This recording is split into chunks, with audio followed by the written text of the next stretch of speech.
ಕನ್ನಡ ಅಂದರೆ ಅಪರ್ಣ, ಅಪರ್ಣ ಅಂದರೆ ಕನ್ನಡ ಅಂತ ಒಂದು ಮಾತಿದೆ. ಆಕೆ ಕನ್ನಡತಿಯಾಗಿ ಅದೆಷ್ಟು ಜನಪ್ರಿಯರಾಗಿದ್ದರು ಮತ್ತು ಅವರ ಕನ್ನಡವನ್ನು ಪ್ರೀತಿ ಮಾಡ್ತಂಥ ಒಂದು ದೊಡ್ಡ ಜನಸಮುದಾಯ ಎಷ್ಟಿತ್ತು ಅಂತ ಇವತ್ತು ಎಲ್ಲ ಸಾಮಾಜಿಕ ಜಾಲತಾಣ ತೆಗೆದು ನೋಡೋರು ಗೊತ್ತಾಗುತ್ತೆ.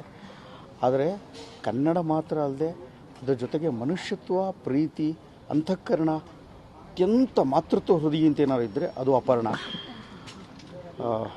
ಒಂದು 5 ವರ್ಷಗಳ ಕಾಲ ಮಜಾ ಟಾಕೀಸು, ಒಂದು 2 ವರ್ಷ ಅವರ ಕಡೆದಾಗ ಅಭಿನಯಿಸಿದ್ದು ಮೋಸ್ಟ್ಲಿ ಚಲನಚಿತ್ರ ಅಂತ ಬಿಟ್ಟರೆ ಸೀರಿಯಲಲ್ಲಿ ಕಂಟಿನ್ಯೂಸ್ ಆಗಿ ಆ್ಯಕ್ಟ್ ಮಾಡಿದ ಜೊತೆ 1.5 ವರ್ಷಗಳ ಕಾಲ ಯಡಿಯೂರು ಸಿದ್ದಲಿಂಗೇಶ್ವರ ಅಂತ ಇದ್ದಕ್ಕಿದ್ದಂಗೆ ರೀಪ್ಲೇಸ್ ಆಗ್ತಾರೆ.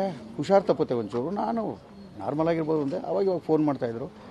ಆದರೆ ಇಷ್ಟು ತೀವ್ರತರವಾಗಿ, ಇಷ್ಟೊಂದು ಗಂಭೀರವಾಗಿ ದುತ್ತಂತ ಈಗ ಹೋಗ್ಬಿಡ್ಬೋದು ಅಂತ ನಾವು ಯಾರೂ ಕಲ್ಪನೆ ಮಾಡೋಕ್ಕೆ ಸಾರಲ್ಲ. ನಿಜವಾಗ್ಲೂ ಒಂಥರ ಗರ ಬಡ್ದಂಗಾಗಿದೆ.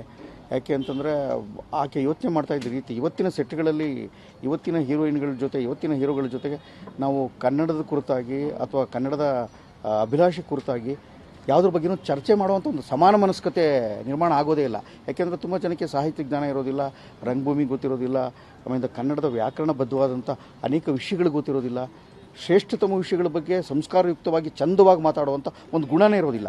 ಆದರೆ ಅಪರ್ಣಾಗೆ ಇದೆಲ್ಲವೂ ಇತ್ತು.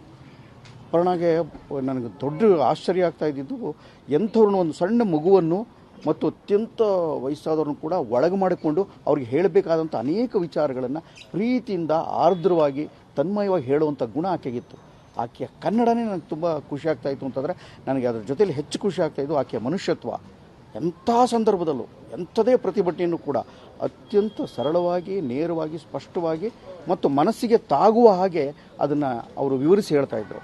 ಹಾಗಾಗಿ ಆಕೆಗೆ ಇರುವಂಥ ಒಂದು ದೊಡ್ಡ ನನಗೆ ಆಶ್ಚರ್ಯ, ಈ ಥರದೊಂದು ಭೀಕರವಾದದ್ದು ಒಂದು ಸಾವು ಆಕೆಗೆ ಪಟ್ಟಂತ ಬಂದ್ಬಿಡ್ಬೋದು ಅಂತ ಅನಿಸಿರಲಿಲ್ಲ. ನಮ್ಮ ಯಾರ ಹತ್ರನೂ ಹೇಳ್ಕೊಳ್ಳಿಲ್ಲ. ಯಾರ ಹತ್ರ ಇವತ್ತಿನವರೆಗೂ ನನಗೆ ಇವತ್ತಿನವರೆಗೂ ಅಪರ್ಣ ಅಂದರೆ ಕನ್ನಡ ಜನತೆ ಜನಮಾನಸದಲ್ಲಿ ಹೇಗೆ ಒಂದು ಹಸನ್ಮುಖ ಇದೆ, ಹೇಗೆ ಚಂದವಾಗಿ ಮಾತಾಡೋ ರೂಪ ಮುಂದೆ ಬರುತ್ತೆ, ನಮಗೆ ಹಾಗೆ ಆಯಿತು.